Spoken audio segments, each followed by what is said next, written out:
আসছে কালো অবয়ব আসার পরে সে আমাকে বলতেছে, তোরা যে কাজটা করছিস আদৌ ভালো কাজ করিসনি, এর ফল তোদের ভোগ করতে হবে, তোদের মরতে হবে। এই বলেই অবয়বটা অট্ট হাসিতে ফেটে পড়ে। যখনই হাসতে থাকে তখনই আমার ঘুম ভেঙে যায়।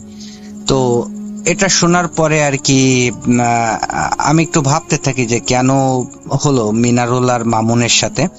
তো আমি কোনো কিছু বুঝতে পারতেছিলাম না। তো মিনারুলকেও আমি একই কথা বলি যে তুই দুঃস্বপ্ন দেখছিস।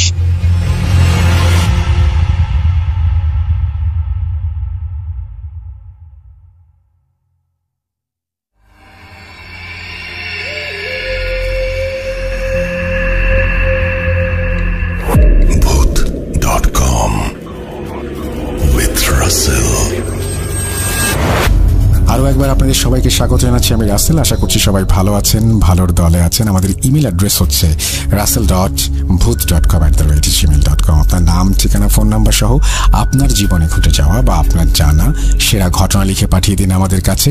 ঘটনার শুরুতে অবশ্যই উল্লেখ করুন যে ঘটনাটি আপনি স্টুডিওতে এসে শেয়ার করতে চান, নাকি আপনি চান আপনার ঘটনা আমরা পড়ে শোনাই। যারা দেশের বাইরে রয়েছেন তারা সরাসরি অডিও ক্লিপ পাঠাতে পারেন বা লিখেও পাঠাতে পারেন ঘটনা। আমরা চলে যাব আমাদের পরবর্তী ঘটনায়। আশা করছি এই ঘটনাটি আপনাদের ভালো লাগবে। হ্যালো, আসসালামু আলাইকুম রাসেল ভাই। আজকে আমি যে ঘটনাটা বলবো সেটা আমার সাথে ঘটা 2007 সালে। সেই সময় আমার বুঝ হয়েছিল, আমি মোটামুটি বুঝি। তো আমার এক চাচাতো বোনের বিয়েতে আমরা তার শ্বশুর বাড়িতে গেলাম। যাওয়ার পরে আমার এক চাচাতো ভাইও গেছে, আর এক ফুফাতো ভাইও গেছে। তো আমার ফুফাতো ভাই সে বলে যে যে এদের বাড়িতে আসছি, এদের বাড়ির সামনে একটা লিচু গাছ আছে, অনেক লিচু ধরেছে। সেই সময় কিন্তু অনেক লিচু ধরেছিল গাছটা। তো গাছটা খুবই ছোট ছিল। তো আমি আর আমার ফুফাতো ভাই উঠলাম গাছে।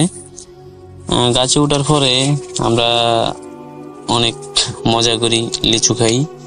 তো হঠাৎ করে আমার চোখ গেল নিচের দিকে চোখ দেখি যে একটা লোক, তার মাথাটা কিছুটা বাঁকানো, তো চোখগুলো কেমন যেন ভয়ঙ্কর লাগছিল।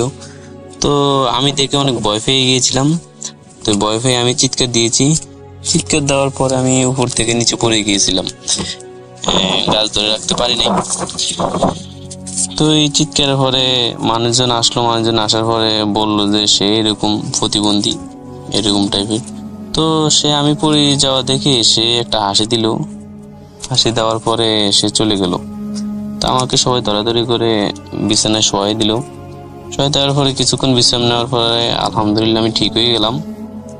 তো ঠিক হয়ে যাওয়ার পরে আমাদের এখানে একটা নীতি ছিল কি, মানে যার বাড়িতে যারা যাবে যে নারিকেল গাছ থাকলে ডাব পারবে, নারিকেল পারবে, বেঁকে মজা করবে, খাবে দাবে, এই আর কি। তো আমরা যাওয়ার পরে যথারীতি আমার এক স্বাস্থ্য ভাই গাছে উঠলো। গাছ উঠে যা নারিকেল ছিল